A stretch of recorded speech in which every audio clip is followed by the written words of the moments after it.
Ouais, donc on arrive dans la dernière ligne droite. J'ai bien conscience que c'est extrêmement dense. Et puis je vais y revenir qu'on aborde avec très peu de temps des théories assez différentes et qui font des remises en question très, très importantes. Bon, j'espère que la séance conclusive de cet après-midi va déjà aider à décanter un petit peu, puis à remettre en perspective les choses qu'on a vues depuis le début du module. Juste pour vous rappeler ce qu'on a fait, l'introduction avec l'histoire du sapajou, problème complexe d'environnement, les 6 paradigmes de l'action collective, qu'est-ce qu'on veut dire quand on dit il faut faire, on doit faire pour l'environnement. Ensuite, on a passé en revue 4 cadres théoriques ou 4 approches, la gestion patrimoniale, l'analyse stratégique de la gestion environnementale, la théorie de la justification de Boltanski et Thévenot, et puis la théorie de l'acteur réseau, vue respectivement par Michel Calon et Bruno Latour. Donc maintenant, on va essayer de voir comment on peut discuter des différentes théories en sciences sociales, à quoi elles peuvent servir. Je vais introduire des notions de programme et de paradigme. Et puis, dans un deuxième temps, je vais vous proposer une vue d'ensemble des théories qu'on a envisagées. Et puis, on va les soumettre à un test pratique très simple. On va se dire, mais si on s'était retrouvé dans le cas des sapajous, en étant dans telle ou telle optique, comment on aurait fait? Qu'est-ce que ça nous aurait aidé à voir? Ou au contraire, qu'est-ce que ça nous aurait pas aidé à voir? Et puis on se poserait dans ce cadre-là aussi la question des théories auxquelles on a échappé. Je reprends la formule d'un hebdomadaire satirique bien connu. On n'a vu que 4 perspectives parmi beaucoup, beaucoup de perspectives possibles. Donc on aura quand même un mot pour les théories auxquelles on a échappé. Alors, premier point, c'est un peu des caveats. Là, pour l'instant, je ne vous ai j'ai simplement fait que vous donner quelques concepts clés pour comprendre chacune des perspectives dont je vous ai parlé. Donc, on est dans une introduction. Il est clair que dans le champ de l'environnement, on utilise très souvent des théories ou des concepts qui viennent de diverses sciences sociales, non pas dans le cadre pour lequel elles ont été conçues, qui sont la recherche en sciences sociales dans une certaine approche, mais en utilisant ces approches pour éclairer des problèmes environnementaux, précisément parce que tout le monde se rend bien compte que ces problèmes environnementaux, ils ont des dimensions sociales, politiques, etc. Et donc les chercheurs dans le champ de l'environnement, de manière assez libre, piquent dans un domaine ou un autre, et puis après les chercheurs sont les praticiens qui vont chercher des notions, le forum hybride, etc., et qui les appliquent. Donc il ne faut pas qu'on perde de vue que ça n'est qu'une exploitation assez superficielle des choses, et que chacune faire des sciences sociales, c'est pas seulement utiliser comme ça des cadres de lecture rapidement compris ou bien des concepts isolés. Quelqu'un qui est un professionnel des sciences sociales et qui fait par exemple de la sociologie de l'innovation, il n'a pas juste des cadres de recherche et quelques concepts, il y a des méthodes de recherche, des types de rapports au terrain, un savoir-faire dans le travail de sciences sociales, et puis chacune des théories demande un travail d'assimilation, de critique, de réflexion qui prend beaucoup de temps pour donner une idée, pour manipuler en étant à l'aise et de manière pertinente la théorie de la justification. Il faut peut-être 2 ans, 3 ans, faire une thèse, réfléchir, appuyer à des cas. Ça ne veut pas dire que ça ne sert à rien d'en faire un peu, mais simplement il faut prendre conscience que l'efficacité dépend du degré auquel on a cultivé chaque approche. Si je vous dis je vais vous apprendre l'autodéfense, si je vous fais un cours de 3 heures d'autodéfense, je vais peut-être pouvoir vous montrer une clé qui va être utile pour neutraliser peut-être dans certains cas un agresseur. Si vous faites 6 mois de stage d'autodéfense, vous allez déjà intégrer mieux. Et puis si vous faites 5 ans de la même technique d'autodéfense, là, chaque clé va devenir très puissante. Donc il faut relativiser.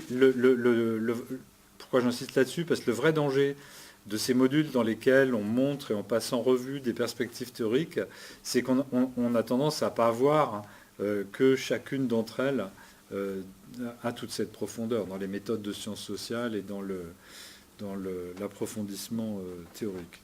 Alors à quoi elles servent et donc ça, on ne pourra pas rentrer dans ces aspects de méthode ni dans l'approfondissement puisqu'on est dans un cours d'introduction. Dans quels termes on peut discuter de ces théories en sciences sociales? Le point clé pour moi, c'est qu'il n'y a pas de théorie englobante, de métathéorie.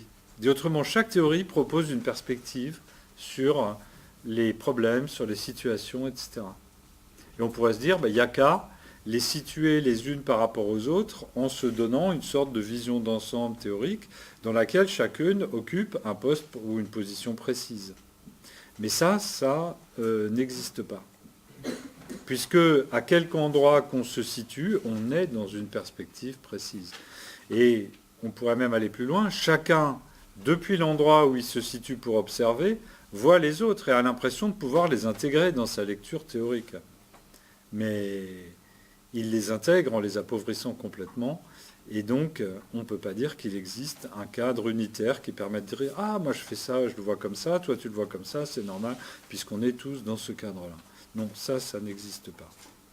Il faut bien voir aussi que chaque théorie repose, y compris sur une épistémologie différente, c'est-à-dire que chaque approche théorique en sciences sociales repose sur une notion différente de ce que ça veut dire une affirmation scientifique, de ce que ça veut dire expliquer, de ce que veut dire comprendre, qu'est-ce que ça veut dire qu'on a compris une situation. Et donc, en fait, il n'y a pas des règles du jeu générales qui seraient simplement jouées différemment par chaque approche, mais chaque approche pose ses propres règles du jeu. Alors, il y en a qui sont cousines entre elles et tout, on le verra, mais on est bien dans un pluralisme très profond dans lequel chaque perspective est un regard différent sur le monde et il n'y a personne qui est en position de dire voilà comment ils s'articulent les uns par rapport aux autres. Et du coup, comment on fait pourtant pour discuter entre ces perspectives? On va y arriver dans une certaine mesure, mais c'est difficile puisque chaque perspective montre un angle très particulier. Et puis d'autre part, le choix des termes qu'on va utiliser pour discuter est un enjeu de pouvoir entre les disciplines, puisque les mots qu'on va utiliser pour en discuter, à leur tour, ils induisent une manière de voir. Donc au total, pas de théorie globale dans laquelle les autres seraient que des sous-ensembles. Et puis, en revanche, il y a quand même une certaine reconnaissance réciproque et des concepts qui permettent d'organiser les débats. Donc ce que je vais faire dans la première moitié de la séance, c'est vous présenter deux jeux de concepts qui ont été proposés pour discuter des rapports entre les différentes théories. Est-ce qu'un moment de discussion est utile sur ce que je viens de dire, sur l'absence de théorie cadre ou de métathéorie? Non? Donc on avance. Alors, la première approche que je vais vous proposer, elle est expliquée dans un texte de Berthelot, dans un livre collectif qui s'appelle Épistémologie des sciences sociales. Donc dans cet ouvrage, Berthelot a invité un représentant de chaque discipline, un sociologue, un politiste, un psychologue, un géographe, etc., à venir expliquer dans sa discipline quelles étaient les bases épistémologiques, quelles étaient les règles du jeu scientifique, si on veut le dire comme ça. Et donc, dans le chapitre transversal, Berthelot nous dégage ses propositions pour parler entre des disciplines qui n'utilisent pas les mêmes notions et la même vision de ce que c'est que de la bonne recherche. Comment on fait pour discuter entre nous? Sa proposition, elle part des travaux de Lakatos, qui est un philosophe des sciences des années 60 ou 70, et qui dit Popper, avec son couperet, c'est trop simple. Alors un petit retour sur Popper. Popper, c'est un philosophe du milieu du XXe siècle qui a défini ce que c'était, selon lui, la science. Donc, selon lui, la science, c'est le domaine des faits dont on pourrait démontrer s'ils sont vrais ou faux, et dont il n'a pas été démontré qu'ils étaient faux. Donc Popper nous dit, il y a un coup près. Si je fais une affirmation que je considère comme scientifique, par exemple, il est impossible à un tigre et un poulet de se reproduire ensemble.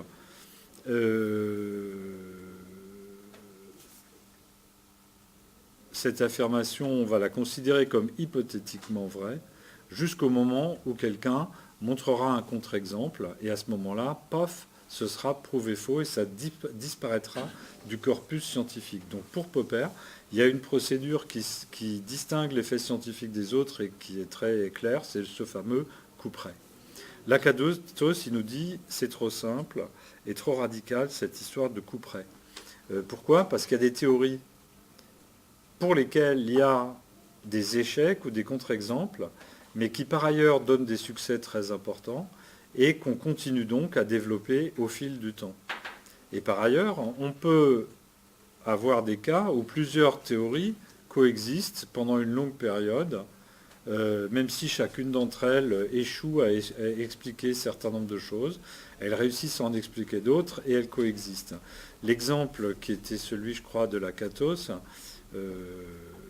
et qui est bien connu, c'est la physique du XXe siècle, avec la théorie ondulatoire, la théorie particulaire. Il n'y a pas de coup près pour trancher entre les deux. Aucune des deux n'est parfaite au sens où elle expliquerait tout et il n'y aurait jamais d'éléments empiriques qui diraient non, ça ne marche pas. Mais pourtant, elles permettent d'avancer et de fabriquer des connaissances utiles. Et donc, du coup,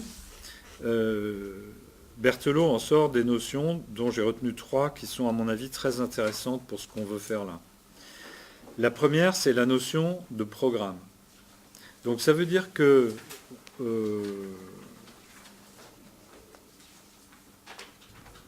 puisqu'il n'y a pas un coup près, la manière dont on va voir le développement des sciences, c'est de dire voilà, il y a des groupes de scientifiques qui se donnent un programme, c'est-à-dire qu'ils poursuivent un projet d'explication d'un certain qui fonctionne sur un certain type d'hypothèse ou de postulat ou de concept, et ils vont essayer de l'appliquer.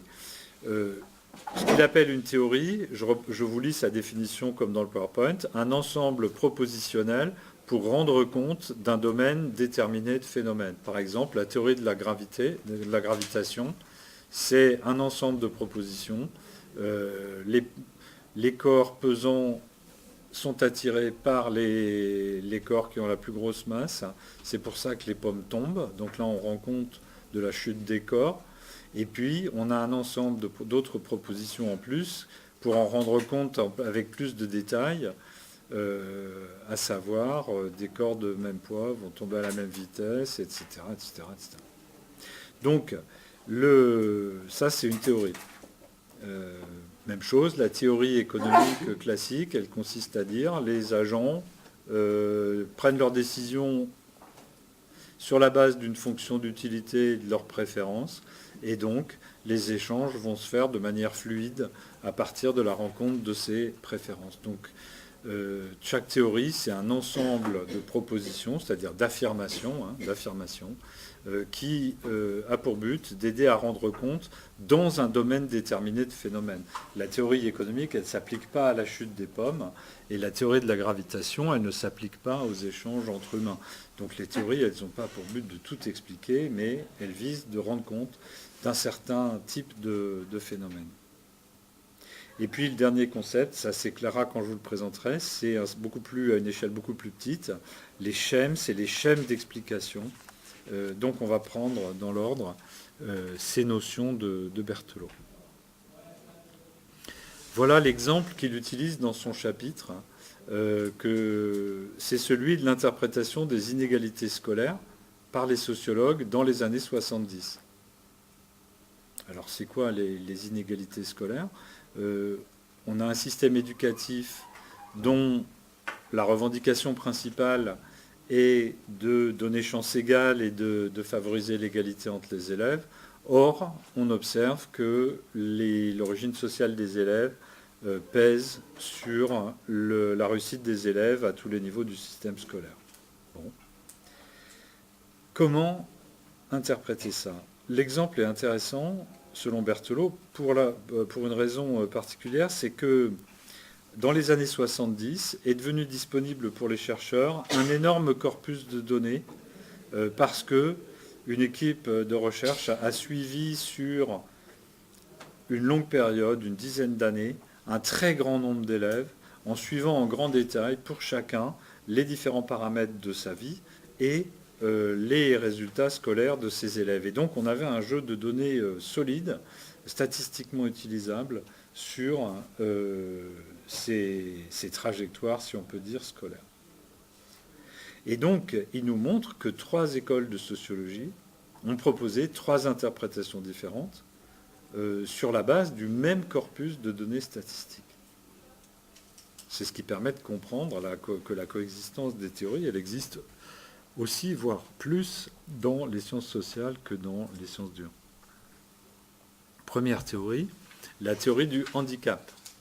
Cette théorie considère que, en fait, si des élèves réussissent moins bien que d'autres, c'est parce qu'ils souffrent ils sont obérés par des choses qui les handicapent. Par exemple, l'élève qui n'a pas un endroit où faire ses devoirs le soir, ça va le freiner, et donc ça va freiner sa réussite professionnelle.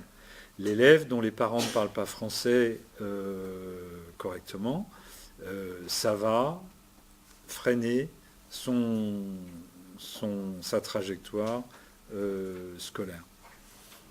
Et donc, qu'est-ce que fait un théoricien qui est dans cette optique-là? Il prend le jeu de données et puis il va chercher des corrélations entre des handicaps, par exemple, n'a pas d'endroit où faire les devoirs le soir et ses parents ne parlent pas bien français, et il mesure l'impact de ces handicaps sur la trajectoire scolaire de l'élève. Donc, on est dans un modèle intellectuel où la trajectoire, c'est comme une trajectoire balistique, et puis il y a des forces, des handicaps qui tirent vers le bas. Okay ? Et on va, pour les mesurer, chercher dans le jeu de données statistiques des corrélations qui mesurent ces forces qui tirent vers le bas.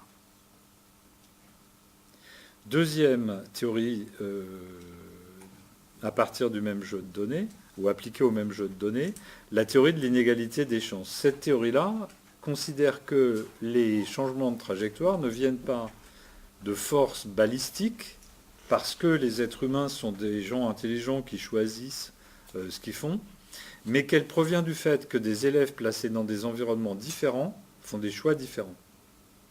Exemple, vous arrivez au niveau du bac, vous êtes un bachelier très médiocre, vos perspectives de réussir en 3 ans de licence sont très faibles. 2 cas de figure. Imaginez que vous êtes un bachelier qui vient d'un milieu populaire, où il n'y a pas de source de revenus. Qu'est-ce que je fais? Est-ce que je continue mes études? Je réfléchis.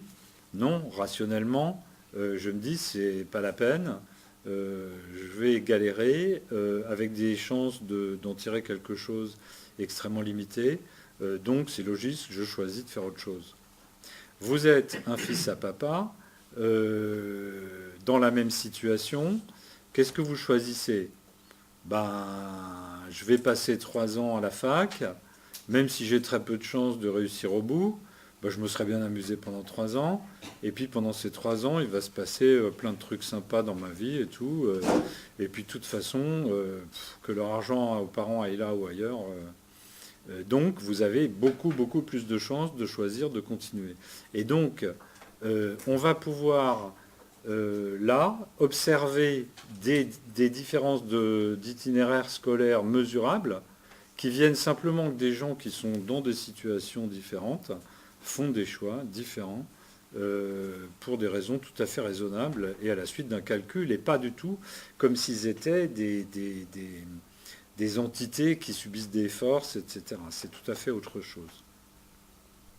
Troisième théorie, la théorie de la reproduction, donc ça c'est Bourdieu. qui dit, mais attendez, là, vous faites comme si les élèves, individuellement, étaient libres dans cette histoire. Ce n'est pas le cas. En fait, ce qui se passe, c'est qu'il faut envisager les choses globalement. Quel est le rôle de l'école? Le rôle de l'école, c'est de reproduire, génération après génération, la diversité des rôles sociaux. C'est-à-dire que si la société comporte X millions de gens qui sont dans des rôles subalternes, et puis 1 million de gens qui sont dans des rôles d'encadrement, le rôle fondamental de l'école, c'est de reproduire une nouvelle génération dans laquelle on aura 1 million d'encadrants et X millions de subalternes. Et donc, le fait que l'école inscrive à son fronton qu'elle est pour l'égalité n'est simplement qu'une dissimulation de son rôle réel, qui est la reproduction de la société, et donc les inégalités font partie de la reproduction. Si vous prenez une société inégale et que vous la passez dans une photocopieuse, vous obtenez une société inégale. Ce n'est pas la peine de chercher des explications individuelles. C'est donc la structure sociale fondamentale et le rôle de l'école comme appareil de reproduction qui explique l'inégalité scolaire. Donc ce que vous voyez, c'est qu'on peut poser le problème de manière différente. Chaque fois, c'est cadré de manière très cohérente et ça aboutit à une lecture autre des statistiques sur l'inégalité scolaire. Je suis désolé, je vais vous faire répéter un petit peu, mais c'est les 3 concepts de Berthelot que j'ai du mal. Bon, là, pour l'instant, on est sur les théories. Donc les programmes et les schèmes, on viendra après. Okay. Là, pour l'instant, on en est à montrer comment plusieurs théories peuvent coexister, jeter sur les mêmes types de problèmes un regard différent. Hein. On reconnaît là, le théorie corpusculaire, théorie ondulatoire. On a 2 regards différents. Là, on a plusieurs regards différents avec ces 3 théories. Ouais. Du coup, là, par rapport aux inégalités scolaires, on peut se dire que c'est un peu les 3 théories qui sont vraies. Pour certains, ce sera... Oui, mais c'est exactement comme pour la théorie corpusculaire et la théorie ondulatoire de la lumière. Les 2 détiennent une part de vérité. Donc, le fait que l'une soit vraie n'empêche pas... Mais donc là, on est quand même obligé de relativiser. Chacune a une part de vérité. Mais aucune ne peut prétendre détenir toute la vérité, puisque sans ça, les autres n'auraient pas de vérité du tout. Donc, chacune a une part de vérité et potentiellement une part d'utilité pour comprendre le monde et pour agir.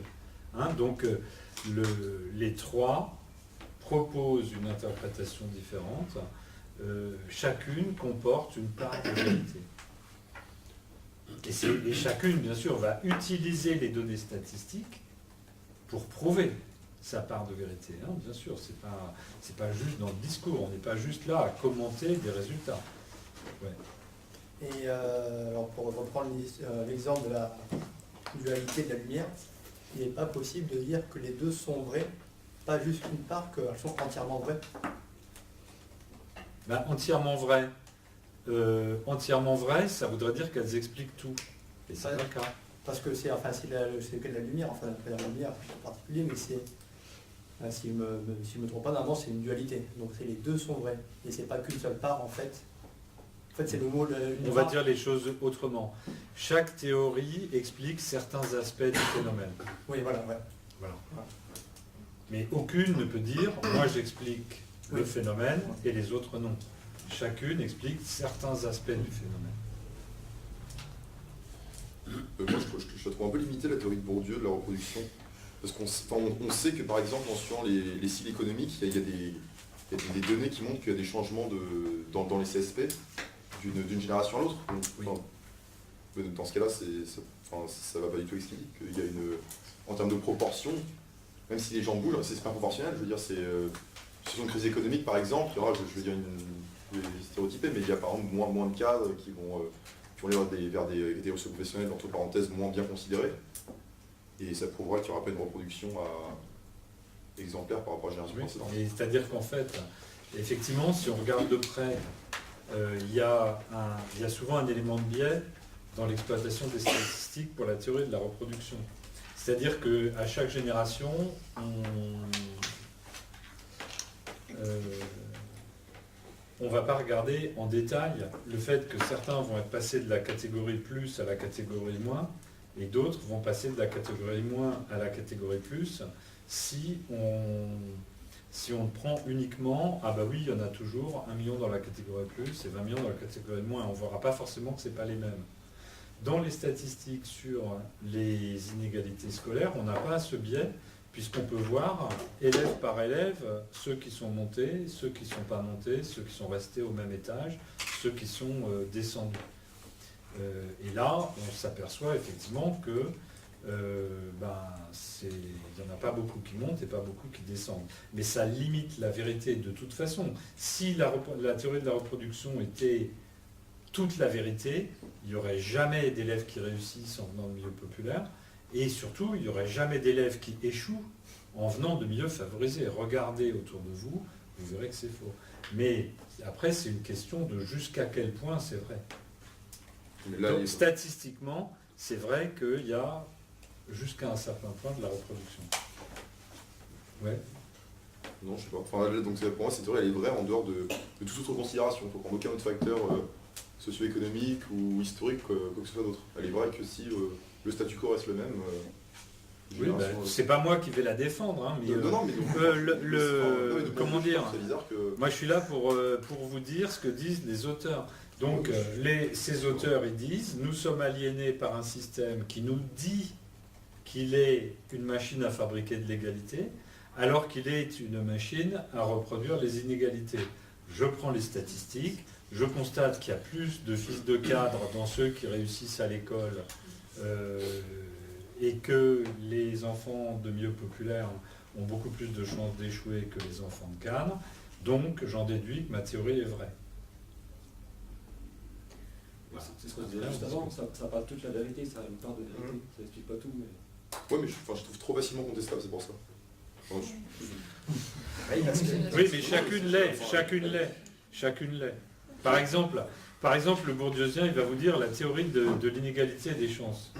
L'histoire que tu m'as racontée, là, que je vous ai racontée à l'instant sur le bachelier pas terrible qui hésite à faire des études, le bourdieusien, il va dire, ah, vous croyez qu'il est rationnel? Mais non, il est complètement surdéterminé par des représentations sociales. Par exemple, il n'arrive pas à se visualiser comme diplômé. Il n'a jamais vu ses parents, ses oncles, etc. Faire d'études. Donc, quelque part, il a intériorisé un habitus qui fait qu'il ne peut pas l'envisager. C'est pas qu'il choisit, c'est qu'il est aliéné. Et donc le bourdieusien, il va attaquer à fond la théorie de l'égalité des chances en disant « Mais non, vous nous faites prendre pour du choix rationnel quelque chose qui est de l'aliénation. » Quant au fils à papa, les oncles ont tous fait des études, il n'a pas calculé, il s'en fiche. Et comme personne ne vient lui rappeler les réalités financières, il va sur son air, hein, comme un bateau qui a arrêté ses moteurs. Donc vous voyez ce que je veux dire, chaque théorie peut pointer assez vigoureusement les limites des autres. Moi, je vois pas pourquoi on pourrait pas avoir une théorie qui engloberait les différentes perspectives, en fait. Parce qu'au fond, elles ne sont pas vraiment contradictoires. On pourrait considérer que c'est une somme. C'est la somme de ces facteurs-là qui entraîne... Ben non, parce que vous additionnez des choux et des carottes. Chaque théorie est complètement différente, fondamentalement différente. Elles ne sont pas additionnables. Parce qu'une personne pourrait à la fois faire un choix rationnel de par sa situation économique et en même temps avoir le modèle parental qui ne pousse pas non plus à réfléchir non, si elle fait un choix rationnel, elle n'est pas aliénée. Aliénée, ça veut dire je ne me rends pas compte de ce que je fais. Donc si je fais un choix rationnel, je ne peux pas être aliéné. Ou si je suis aliéné, je ne peux pas faire un choix rationnel.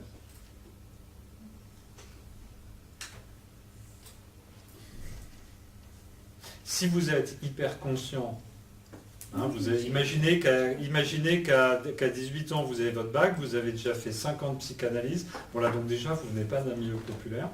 Vous avez fait 50 psychanalyses, vous avez 10,01 au bac.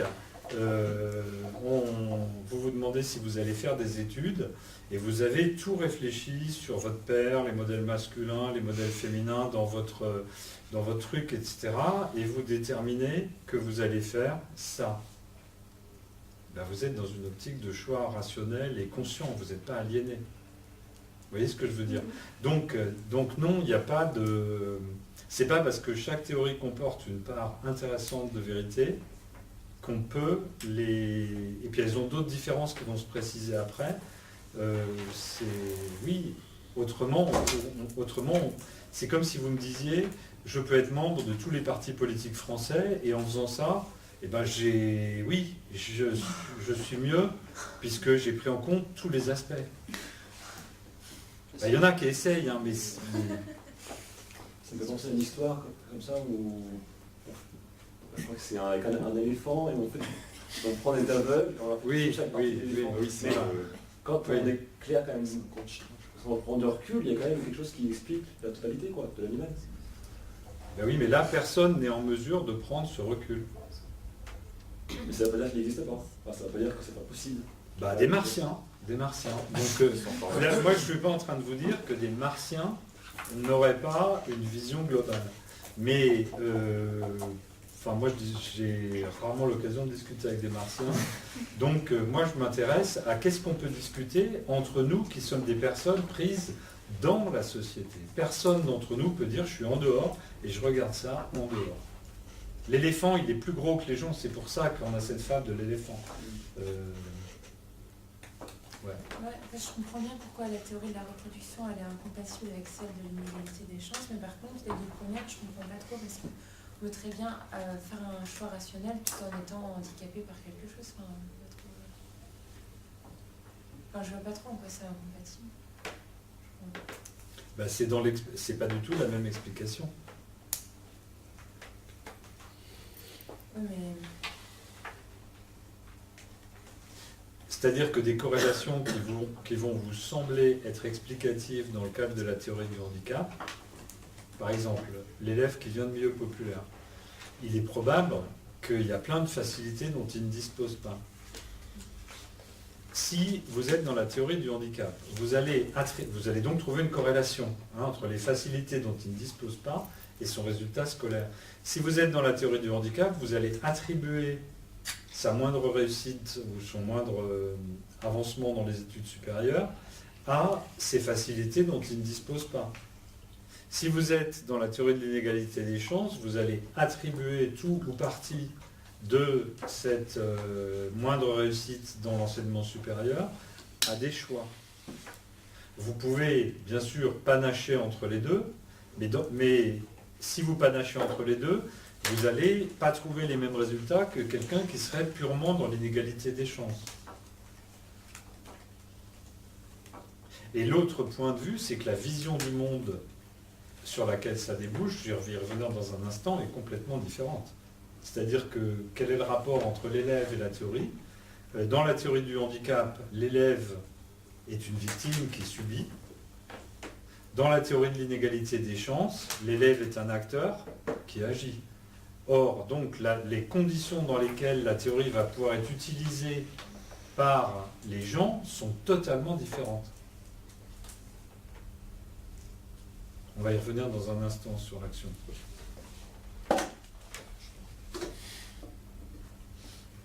Je trouve ça quand même étonnant que... J'ai l'impression qu'aucun des trois n'a vraiment réfléchi avant de faire cette théorie. Non, mais j'imagine que oui, mais c'est moi qui ne dois pas comprendre. Mais je trouve ça bête de dire que c'est juste limité à l'handicap, et point, il ne s'est pas posé plus de questions. On a dit, bah voilà, ça c'est ma théorie, on peut la contredire, mais bon, je pense que c'est la bonne. Je sais pas, ça me donne. Oui, je ne sais pas quoi dire. Non, c'est une remarque, c'est pas une question. Le premier point, mais il y a au moins un point qui, dans le cadre où on est très utile, c'est que une fois que quelqu'un vous a expliqué sa théorie, pour vous, c'est facile de voir plus loin que sa théorie. Mais tant qu'il vous l'a pas expliqué, vous voyez pas grand-chose. C'est-à-dire que moi, je vous balancerai le jeu de données sur les trajectoires scolaires. Ok, je vous balance le jeu de données plus les travaux qui ont exploité ces données avec des théories. Vous voyez les limites de chaque théorie et tout, mais elles vous ont quand même fait avancer. C'est-à-dire qu'on peut toujours prendre le débat là où il est, après que les gens aient proposé des interprétations, et dire ouais, bah, c'est quand même assez limité ces interprétations. Ouais, mais ils ont quand même fait avancer le schmilblick jusqu'au moment où vous pouvez dire tiens, ce schmilblick, il pourrait quand même aller un cran plus loin, non? Mais bien sûr, pour moi, oui, mais pour vous qui avez réfléchi jusqu'à ce point-là, bah, je trouve que c'est étonnant que vous êtes arrêté là, vous n'êtes pas allé plus loin. Alors, vous parlez des auteurs des théories. Oui. Ben, c'est parce qu'ils ont mis, plusieurs années de boulot à construire leur publication basée sur une théorie, etc.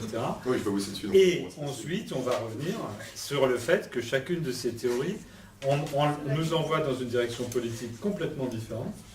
Et on revient à la question du parti politique. Donc c'est sûr que, une fois que vous êtes dit, bon, on baisse les impôts à fond, on va voir tous les inconvénients de baisser les impôts, donc on va remonter les impôts, on va changer de côté,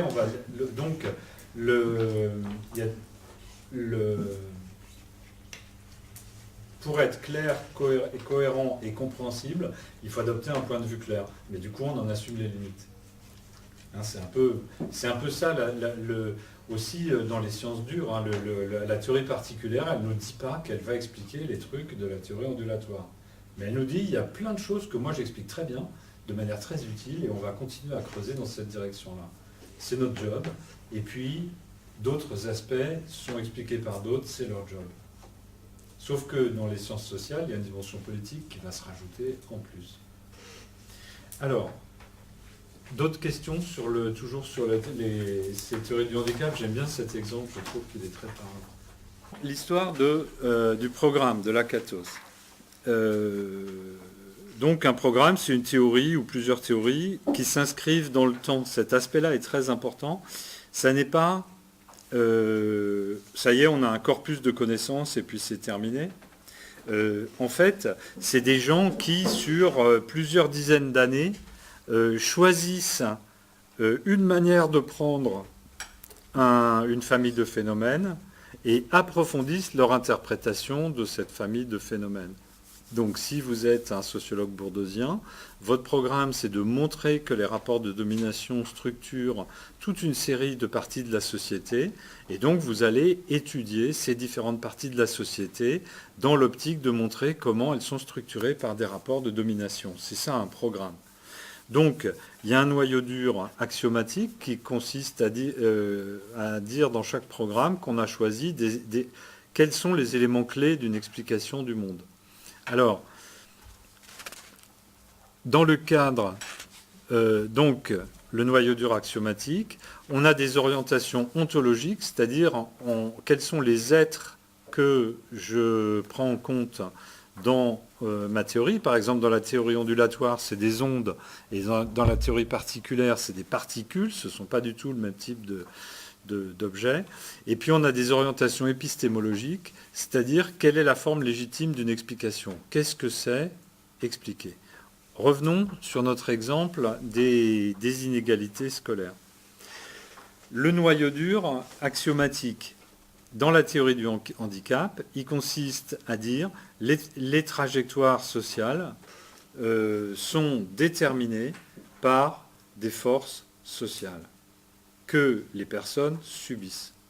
Dit autrement, l'axiome c'est de dire on peut étudier les trajectoires des personnes dans la société avec le même modèle conceptuel balistique qu'on peut étudier la trajectoire d'un projectile dans un milieu qui va freiner, accélérer sa trajectoire. Pour la théorie de l'inégalité d'échange, c'est complètement... Et donc le type d'être qu'on va considérer, les orientations ontologiques, c'est des personnes considérées comme subissant et des forces diverses qu'on va considérer comme agissant sur ces personnes. Dans la théorie de l'inégalité des chances, l'axiome est de dire les humains sont des êtres qui font leur choix. Pas du tout des objets qui subissent des forces. Et donc, on va... l'axiome de départ, c'est ça. Et on doit étudier les situations sociales en prenant en compte les choix de chacun. Et ne jamais réduire chacun à une entité qui subirait des forces sociales qui les emmèneraient passivement, comme des bois flottés par une rivière ou par la mer, aboutir à un endroit sur la plage. Non, les gens, c'est pas qu'il n'y a pas du courant dans la mer, hein, il faudrait être fou pour le nier, mais les gens sont comme des poissons qui nagent et qui donc choisissent les endroits où ils vont. Et donc, l'essence même du programme de recherche, c'est de comprendre pourquoi ils choisissent ce qu'ils choisissent et les effets de ces choix. Donc, les orientations épistémologiques, c'est-à-dire quelle est la forme légitime d'explication.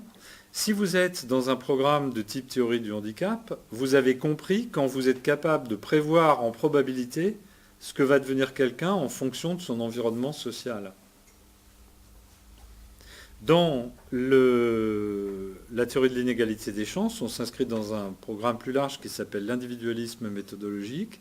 Expliquer, ça veut dire être capable d'expliquer un phénomène social collectif par les choix individuels des personnes et la composition de ces choix. De multiples personnes font chacun leur choix, et à partir de ces choix, il y a des résultats statistiques. Et expliquer, ça veut dire comprendre les choix des personnes et la manière dont elles se combinent pour former l'action collective.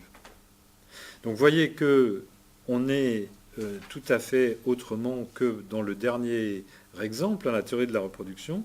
Elle s'inscrit dans un programme dans lequel ce sont les structures sociales qui expliquent les phénomènes sociaux, y compris les choix individuels. Donc le programme, il consiste à dire, voilà, nous avons des humains qui sont, d'une certaine manière, dans le cadre de structures sociales qui doivent expliquer leur comportement. Et donc, mes orientations épistémologiques, c'est j'ai compris un phénomène ou des comportements, etc., quand j'ai compris la structure sociale sous-jacente qui est la cause plus forte de ce qui se passe. Donc toujours à partir de cet exemple, il nous permet de voir la différence. Alors, il y a quand même, chez Berthelot, il insiste énormément sur des aspects logiques, les axiomes, l'ontologie, l'épistémologie. Et moi, j'ai envie d'ajouter la dimension d'action, ce que fait un programme. En fait, ce qui se passe, c'est que le type d'explication va de pair avec un programme d'action. Il n'y a pas de dichotomie totale entre les programmes d'action et les types d'explication. Prenons l'exemple des inégalités scolaires.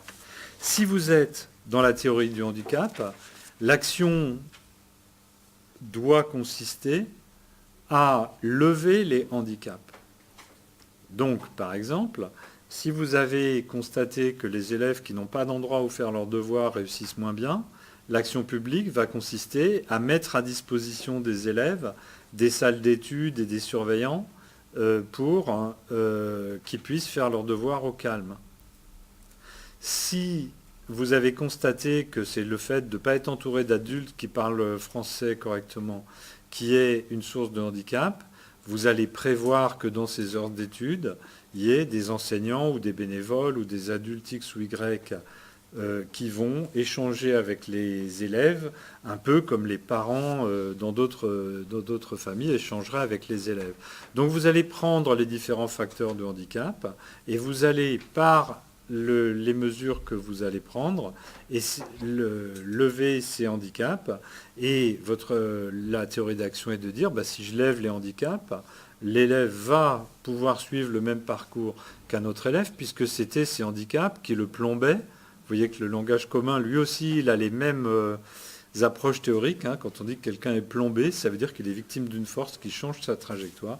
Donc, on lève les handicaps qui le plombaient et ça lui permet d'avancer. Si vous êtes dans l'égalité des chances, le type d'action que vous allez proposer va être différente. Il va consister à dire, c'est le contexte de choix qui va expliquer les choix. Donc, pour reprendre l'exemple du bachelier qui arrive au début de la fac et qui a une note hyper médiocre, on va poser le problème autrement. On va dire, en soi, le fait que quelqu'un qui a toutes les chances d'échouer à la licence ne commence pas une licence, ça n'est pas un problème. En revanche, le fait que quelqu'un qui a toutes les chances d'échouer à la licence passe 3 ans à encombrer les filières de licence, ça c'est un problème. Mais la vraie inégalité, celle qui pose problème, c'est que des gamins qui pourraient réussir en licence ne tentent pas leur chance en licence parce qu'ils ont un calcul de la situation qui les dissuade. Et donc le type d'action que vous allez entreprendre, ça va être d'une part des actions du type tu sais, tu es dans ton lycée où personne, où très peu de gens font d'études supérieures, mais toi, on va t'informer sur ce que tu peux faire, et donc du coup te donner des éléments qui vont te permettre de faire des choix plus éclairés. Hein, c'est tous les systèmes par lesquels des bénévoles vont dans des lycées ou dans des écoles ou dans lesquels l'action publique met en place des dispositifs pour mieux informer les élèves quand ils ne sont pas informés par leur famille ou leur milieu social. Donc ça augmente la possibilité pour ces élèves qui ont un potentiel de faire ces choix-là. Et puis, c'est de mettre des dispositifs qui, pour les élèves qui ont un potentiel, changent leur situation stratégique. Par exemple, si vous mettez des prêts pour faire des études à des taux bonifiés, celui qui aurait du mal à financer ses études supérieures, d'un seul coup, ça va changer les conditions de son calcul et il va pouvoir se dire « Ah ben moi, j'ai une grosse chance de réussir, de faire des études et de réussir un master vu mon potentiel scolaire. Donc maintenant que je suis bien informé, je peux emprunter et donc je vais pouvoir pédaler et monter dans l'ascenseur social. » Donc on est dans un raisonnement et dans un type d'action qui politiquement a une tonalité tout à fait différente de celle du handicap, mais qui joue sur l'initiative et la liberté individuelle en essayant d'enlever des obstacles qui empêchent de jouer ceux qui pourraient jouer avec succès. Donc vous voyez qu'il y a un lien très très fort entre des orientations de politique publique, mais qui sont aussi des orientations de politique tout court, et puis le type d'explication. Troisième, toujours sur le même exemple, si on se place dans la théorie de la reproduction, quel est le moyen de changer les choses à l'école ? C'est de changer la société. Hein, si la société est la machine à reproduire de l'école, si de toute façon, dans l'état où fonctionne la société, il y aura des gens qui termineront cadres et d'autres qui termineront avec des boulots subalternes, ce n'est pas la peine de s'acharner sur l'école. Ce qu'il faut, c'est changer la société. C'est un peu logique. Hein, si le problème, c'est que l'école reproduit la société. Donc, ce que vous voyez, c'est que, en fait, chaque programme est non seulement un programme d'explication du monde, mais aussi un programme d'action. Et que ce programme, il y a donc aussi une dimension pragmatique, c'est-à-dire une dimension d'action au choix de telle ou telle ou telle perspective. Donc là, on reprend de manière plus précise ce que je vous avais dit dans l'introduction du module, hein, le lien très fort entre le type de perspective et d'explication et le type de préconisation pour l'action sur lesquels on peut déboucher. Alors, le point, bien sûr, ça n'est pas très simple parce que les chercheurs ne sont pas toujours explicites sur leur programme. C'est-à-dire que les axiomes ne sont pas toujours parfaitement explicites. Les orientations d'action et tout, et les adhérences politiques ne le sont pas forcément non plus. Et donc, en fait, tout ce que je viens de vous expliquer se clarifie après coup. pendant les controverses entre ces sociologues dans les années 70, c'est des gens qui se battent à coups d'interprétation. Et puis après, petit à petit, ce débat académico-politique se décante. Et là, on voit que chacun avait un programme cohérent, à la fois en termes de mode d'explication du monde, et puis qui a aussi des implications pragmatiques. Donc, les scientifiques, ils ne disent pas, bon voilà, j'ai un programme, maintenant je le mets en route, en œuvre. Non, ils mettent en œuvre des tentatives d'explication, et en discutant de manière critique avec eux, et eux-mêmes en réfléchissant, petit à petit, dans le débat, on s'aperçoit que leur travail d'explication, il repose sur telle ou telle base fondamentale, et donc les choses se clarifient en avançant.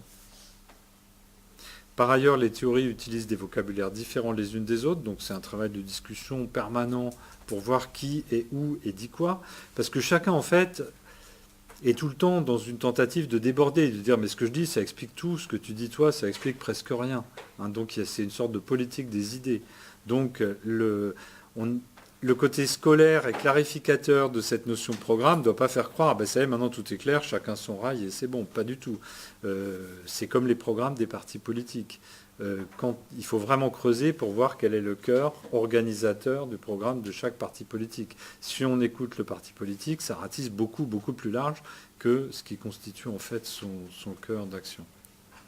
Et donc, on va chercher pour chaque programme quels sont son noyau dur axiomatique, c'est les êtres qu'il prend en compte, qu'est-ce qu'il considère comme expliqué, pour lui c'est quoi expliquer, et puis quelles sont les orientations pragmatiques sur lesquelles il débouche. Juste pour le programme, je n'ai pas très bien compris l'enchaînement de théories. C'est-à-dire que là, je vous ai donné des exemples à partir d'une seule théorie sur si vous prenez la théorie de l'inégalité des chances, elle est là juste pour rendre compte d'une famille de phénomènes qui est les inégalités scolaires. Mais, et donc, elle est l'application d'un programme qui est l'individualisme méthodologique aux inégalités scolaires, qui est une sociologie d'individualisme méthodologique. Ce même programme, on pourrait l'appliquer à d'autres types de problèmes. Hein, si je m'intéressais aux trajectoires sociales dans les mariages, la théorie le même programme explicatif nous dirait, ben voilà, pour bien comprendre les trajectoires sociales dans les mariages, il faut considérer que chacun des mariés est quelqu'un qui agit en fonction de la situation où il est, en réfléchissant. Et pas quelqu'un d'aliéné qui subit des forces sociales qui le conditionnent. Et donc, expliquer vraiment les statistiques sur les trajectoires sociales dans les mariages, ça veut dire comprendre comment les mariés calculent leur choix de conjoint et leur décision de se marier ou pas. Donc c'est le même programme, hein. C'est les mêmes axiomes à la base, le même type de projet d'explication générale, une vision du monde partagée sur le fait que les gens sont des humains qui choisissent et pas des entités qui sont conditionnées par des forces aliénantes. Il n'y a pas du tout le même type d'enjeu, d'action derrière, mais en tout cas, voilà, c'est deux théories différentes qui seraient dans le même programme. Et juste la notion inscrite dans le temps, Inscrit dans le temps, c'est le fait que dans la vision de Popper, il y a des vérités éternelles, ou des vérités scientifiques en attente, et puis d'un seul coup, si c'est prouvé faux, c'est plus du tout vrai. Or, ce qu'ils disent, c'est que c'est pas l'idée de dans le temps, c'est qu'un programme, c'est des chercheurs qui vont utiliser pendant 10 ans, 20 ans, 50 ans une certaine optique et une certaine approche des phénomènes et qui vont construire petit à petit une compréhension de plus en plus élaborée. Donc c'est un projet qu'il faut relativiser dans le temps. Il y a une part de vérité qu'on va élaborer, préciser dans le temps à travers ce programme de recherche qui organise des activités pendant un certain temps.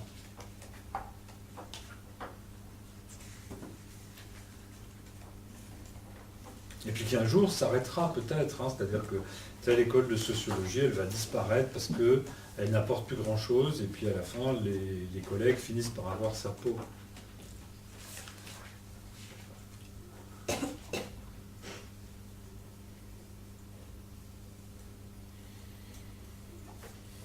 Et je pense que l'idée d'insister sur le déploiement dans le temps, c'est que ça va avec le fait que beaucoup de théories peuvent coexister en parallèle. Hein. Chacune suit sa trajectoire dans le temps, où il y a des groupes de chercheurs qui construisent des explications d'un certain type, basées sur certains postulats, et avec certaines visées d'action. Et puis d'autres chercheurs travaillent sur le même genre de choses, avec d'autres axiomes, d'autres postulats, dans une autre perspective, avec d'autres visées d'action. Et c'est parce que ça s'inscrit dans le temps qu'on peut aller au parallèle, parce qu'autrement, avec Popper, c'est le coup près, ou avec Kuhn et les paradigmes et les révolutions paradigmatiques, c'est pendant un certain temps on fait tous comme ça, puis après on voit les choses comme ça. Or ce qu'on voit nous, et vous l'avez vu avec les approches que je vous ai présentées dans le cours, c'est en parallèle des gens qui poursuivent des programmes différents, dans le temps. Et les chercheurs qui mettent des théories, par exemple là dans le cas des programmes scolaires, enfin je ne sais plus comment on définit ça. Les inégalités scolaires. Inégalités scolaires. Ils sont aliénés inconsciemment dans leur recherche, ou est-ce qu'il y a une volonté, là dans ce cas, est-ce que c'est des gens qui sont politisés et qui avaient envie de montrer que dans leur recherche, qui avaient déjà une idée de ce qu'ils voulaient montrer dans leur recherche? Je pense que tous les cas de figure sont possibles.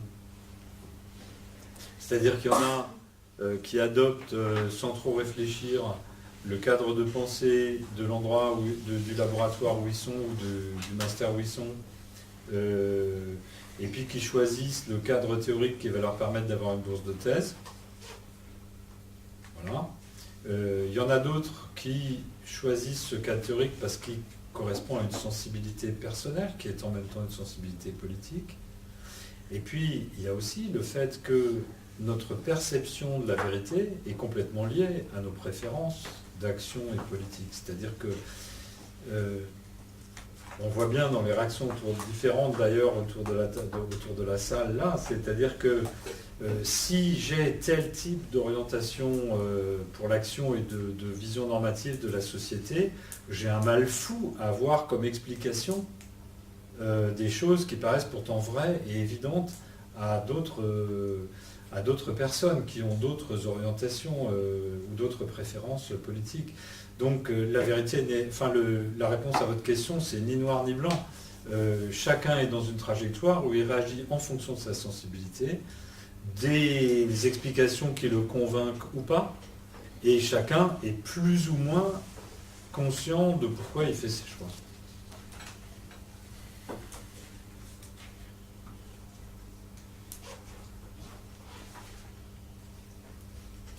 Puis du coup, je vais continuer pour cette question. Donc, sur la théorie de la reproduction, l'action, c'est changer la société. Mais en quoi c'est une action en soi de changer la société? À la limite, moi, j'anticipais que vous disiez changer l'école, pour que l'école ne devienne plus source de reproduction. Mais changer la société, je ne vois pas quel type d'action ça peut conduire, parce que lever les handicaps, c'est très clair. L'inégalité, accéder à l'information aux aides, c'est clair aussi. Changer la société, j'ai du mal à visualiser. C'est un programme révolutionnaire, hein. C'est révolutionnaire au sens du paradigme de la révolution, c'est-à-dire de changer le régime politico-économique qui nous régit. Et changer le mode d'éducation, ce ne serait pas une part moins révolutionnaire qui aurait du sens? Pas si on ne change pas le reste. C'est-à-dire que, imaginez une société super simple dans laquelle il y ait 1 million d'informaticiens hipsters et 10 millions de serveurs de McDonald's. En gros, on doit pouvoir s'y retrouver avec une société comme ça. Si, dans une société comme celle-là, si vous changez l'école et que vous produisez 11 millions d'informaticiens, il y en a 10 millions qui seront serveurs chez McDonald's. Donc, si vous voulez, dans une optique globale sur les rapports, la structure de la société, ça ne sert à rien de changer une des pièces si vous ne changez pas les autres pièces. Si vous avez votre voiture et que vous vous dites je veux la rendre électrique, vous mettez un moteur électrique mais le réservoir il est toujours à essence, ça ne va pas le faire, quoi. Donc si vous voulez que l'école produise des gens à égalité, ben, il faut créer une société dans laquelle il y a 11 millions de personnes qui tantôt servent chez McDonald's et tantôt sont informaticiens.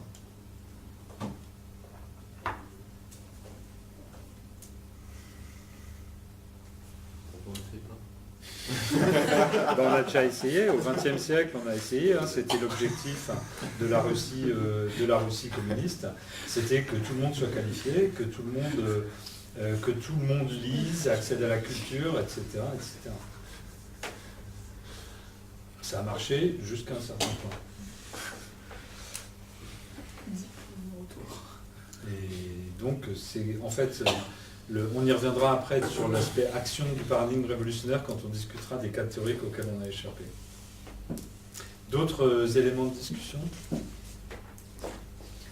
Donc, je termine sur Berthelot avec cette notion de schème que je trouve très intéressante et qui consiste à dire, voilà, après ce que je vous ai expliqué là, les programmes, etc., on comprend, on accepte que différentes théories ou différentes approches ont une vision très différente de ce que ça veut dire expliquer. Mais si on rentre dans le détail, Berthelot nous dit, voilà, les théories en sciences sociales, elles utilisent 6 types de schèmes explicatifs. Je lis leurs noms que vous avez sur le PowerPoint. Schème causal, schème fonctionnel, schème structural, schème herméneutique, schème actantiel, schème dialectique.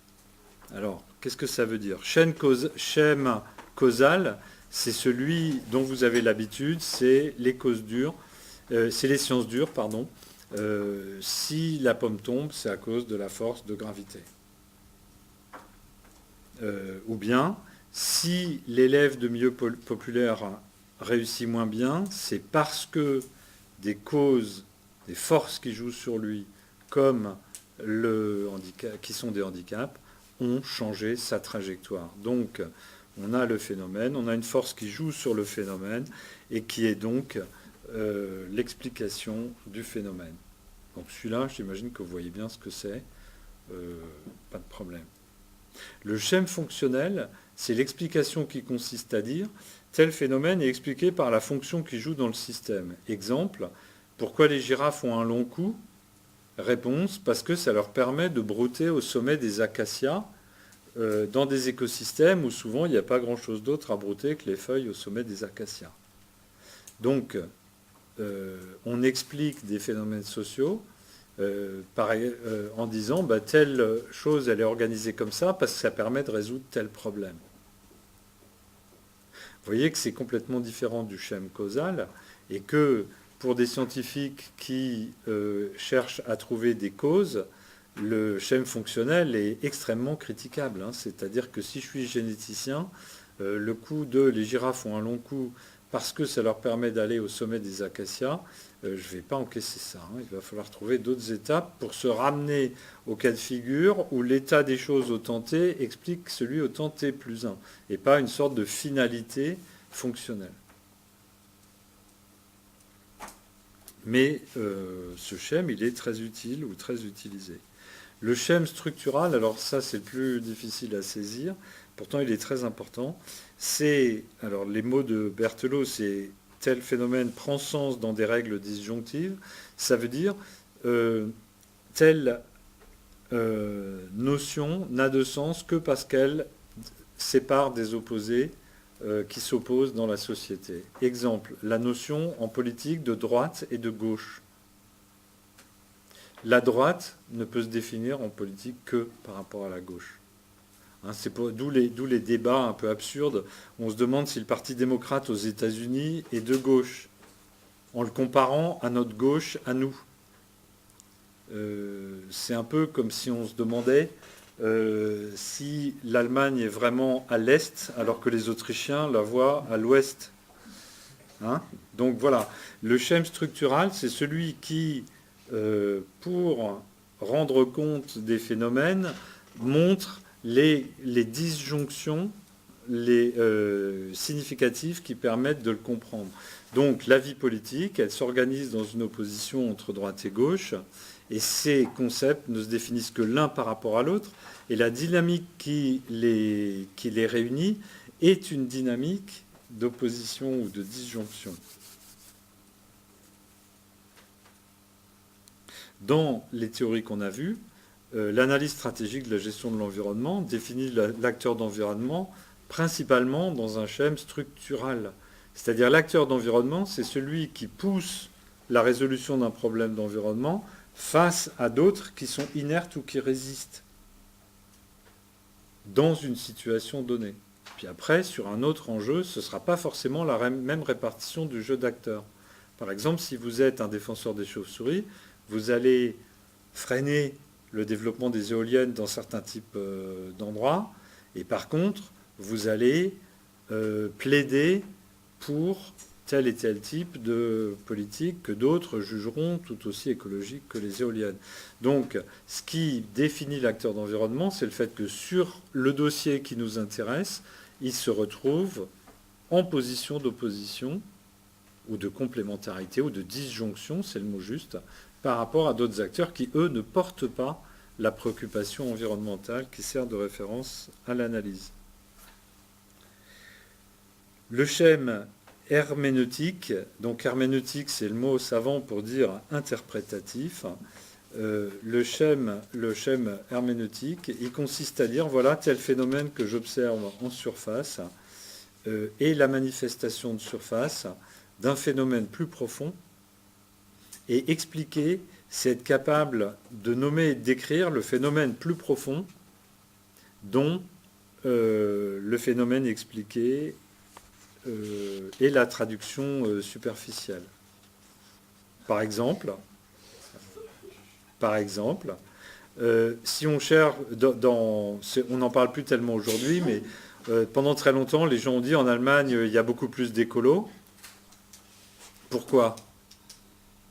L'explication la plus courante était de dire la culture germanique repose sur un rapport différent à la nature, et ce rapport différent à la nature, différent par rapport aux cultures latines, s'exprime par une adhésion plus facile aux causes écologiques. Donc vous avez le phénomène qu'il faut expliquer, les Allemands adhèrent plus à la cause écologique, et là vous cherchez en dessous une explication du genre global, du genre la culture germanique est beaucoup plus proche de la nature.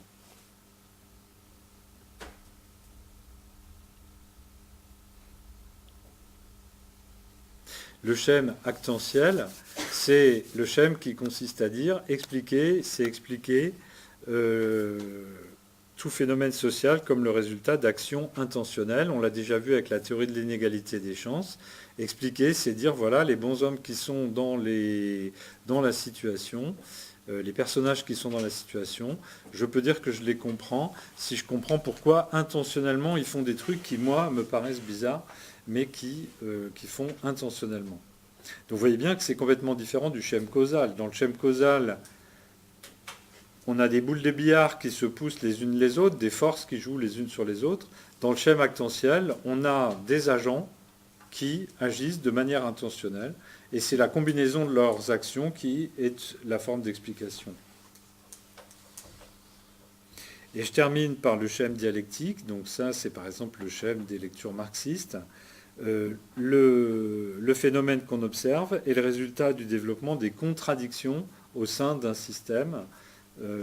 Et c'est le développement de ces contradictions qui explique une dynamique sociale globale au sein de ce système. Donc c'est les luttes entre des entités, des factions qui expliquent le déploiement au fil du temps d'une situation sociale ou d'un système social. Donc ce que vous voyez, c'est que quand vous lisez des sciences sociales ou quand vous discutez entre vous, en fait, ces schèmes sont très rarement tous combinés. Pourquoi ? Parce qu'ils sont que partiellement compatibles les uns avec les autres. Je vous l'ai commenté pour le schème causal et fonctionnel. Et donc, en réalité, diverses approches repose essentiellement sur un ou deux schèmes. Par exemple, si vous êtes dans la théorie de la reproduction des inégalités, eh bien vous êtes dans un schème essentiellement dialectique et éventuellement structural. Vous êtes dans la disjonction entre les dominants et les dominés et les dynamiques sociales qui résultent de la contradiction entre ces deux entités disjointes. Si à l'inverse, vous êtes dans la théorie de l'inégalité des chances, vous êtes dans le schème actentiel, vous observez des gens qui font des choix. Et si vous êtes dans la théorie de l'inégalité des chances, c'est le schème causal, vous avez des facteurs sociaux qui pèsent sur des trajectoires, comme si on était dans une forme de balistique en mécanique.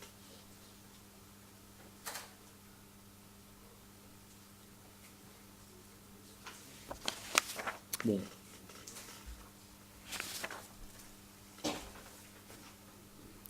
J'ai bien conscience que c'est un peu lourd là.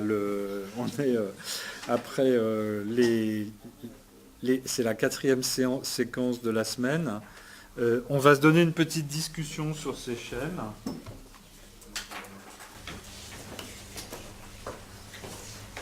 Bon, alors est-ce que les girafes ont un long cou? Parce que ça leur permet de brouter, pour brouter les sommets des acacias. Pardon? C'est une explication possible. Non. Non, vous ça vous va pas. Des caractères acquis. Pardon? Oui. Il y a forcément un processus d'évolution qui a fait que petit à petit elles y sont arrivées, mais il n'y a pas. Bon, là on inverse en fait. Voilà. Pour vous, le schème fonctionnel n'est pas admissible comme une explication. Une explication légitime, c'est une explication qui passe par le schème causal. Donc, pour vous, on pourra dire les girafes, le long cou et tout, oui, si on passe par toute une chaîne causale qui passe par l'évolution. Et là, on n'est que sur du schème causal. Et là, on aura expliqué. Ça, c'est parce que vous avez choisi le schème causal comme explication. Mais d'autres peuvent choisir le schème fonctionnel. Alors, pas pour les girafes peut-être, mais pour des entités sociales, certainement. Mais les chercheurs en sciences sociales se disputent entre eux de la même manière. Il y en a qui disent, mais telle institution, par exemple, sert à réguler, on va prendre au hasard, on prend les rites d'initiation des garçons dans des tribus qui mènent un mode de vie traditionnel. Si vous faites une interprétation du genre, ce rituel de passage sert à cimenter une génération de gens qui auront à faire ensemble des choses comme faire la guerre ou réguler la conduite des affaires au sein de la tribu, c'est une explication fonctionnelle. Et donc ça suppose que quelque part ce rituel a été mis en place de manière en partie intentionnelle par des gens qui ont conçu le système social en discutant entre eux. C'est pas absurde. Si on s'organise, on peut très bien imaginer qu'on mette en place tel et tel type de règles ou d'institutions parce que c'est utile. C'est actentiel aussi. Non, parce que ça n'est pas les choix des individus. C'est actentiel, c'est chaque individu agit de manière délibérée. Alors que là, dans une explication fonctionnelle sur le rite de passage, si on peut faire une explication fonctionnelle, éventuellement, il y a des chercheurs qui ne sont pas d'accord, c'est parce qu'on peut se dire qu'il y a 25 générations, il y a des gens qui ont décidé ensemble que ce serait peut-être efficace de faire comme ça pour régler tel problème. Et du coup, ils ont mis en place un truc qui joue une fonction dans un système social. Ouais. Pour le schème herméneutique, c'est un phénomène s'expliquant par un autre, mais qui lui est antérieur dans le temps, ou il n'y a pas question de temporalité? Alors, il lui est antérieur dans le temps, mais surtout il est plus fondamental. C'est-à-dire un phénomène est plus fondamental et plus massif, et l'autre est plus superficiel. Si les Allemands adhèrent au Parti écologiste dans les années 80, vous vous demandez pourquoi alors que les Français n'y adhèrent pas, et vous dites « Ah, mais c'est une force de fond qui est la culture germanique depuis 3000 ans, dans lesquelles il y a une relation à la nature, etc., qui est différente. Donc c'est une force profonde, explique une manifestation superficielle. Vous voyez le volcan en éruption, et vous dites « Ah, la cause profonde, c'est le magma, etc. » Donc on explique des manifestations de surface par des forces profondes.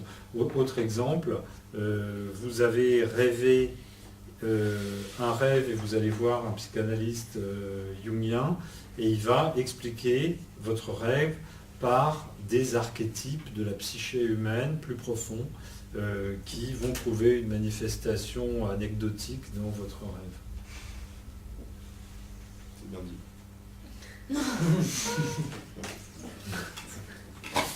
Voilà l'herméneutique. Est-ce que... Et caché, c'est plus profond et caché. Donc le rôle du chercheur, c'est de montrer ces forces souterraines cachées. Est-ce qu'on peut expliquer une situation par les 6, en utilisant les 6 et d'une façon différente? Moi, Ben non, parce que expliquer, justement, chacun des schèmes est une réponse à la question qu'est-ce que ça veut dire expliquer. Donc oui, d'accord, expliquer c'était pas le bon mot alors que j'ai utilisé. Est-ce qu'on peut utiliser tous les schèmes pour une situation donnée? Moi je prends comme exemple, même si ça n'a sûrement pas marché, mais la girafe, elle a un causal parce que ses parents avaient un long cou, donc elle a un long cou. Fonctionnel, comme on l'a dit. Structurel, parce que les autres animaux mangent en bas et qu'elle, elle mange en haut, forcément il reste que là. Il y a quoi? Herméneutique. Je sais pas, je veux dire, est-ce que c'est possible à chaque fois expliquer les situations Le problème, c'est que ces schèmes n'ont d'intérêt que dans le cadre d'une théorie. Et cette théorie, à son tour, elle est un projet d'explication dans une perspective. Donc la réponse à votre question, c'est oui, en ce sens qu'on peut avoir plusieurs théories qui éclairent une même situation. On l'a vu avec les inégalités scolaires, mais les schèmes, ils ne se baladent pas tout seuls. Vous ne pouvez pas les mélanger comme ça. Vous ne pouvez pas faire un truc qui soit en même temps un gigot et une ratatouille. Vous pouvez faire les deux. Vous pouvez les manger à la lyonnaise séparément. Vous pouvez refuser de manger l'un ou l'autre. Mais vous ne pouvez pas faire qu'un truc soit en même temps l'un et l'autre. Donc, oui, on peut proposer plusieurs approches théoriques sur un même problème. Et ces diverses approches théoriques peuvent exploiter chacune un thème différent et ça peut avoir un sens. Mais pas forcément tous. C'est pas un Lego pour jouer avec les chats. Et ce qu'il faut voir aussi, c'est la force de l'adhésion en conviction. C'est-à-dire que vous-même, c'est pas facile de sauter de l'un à l'autre. Vous voyez, si vous êtes un vrai scientifique, l'histoire du cou de la girafe, ça vous reste là, quand on vous dit c'est pour qu'elle puisse brouter au sommet des acacias.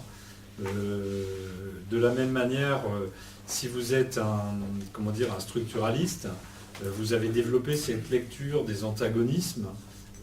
Et là, si on vous propose des explications mécaniques et statistiques, vous allez dire, mais attends, ton truc, ça n'a aucun intérêt.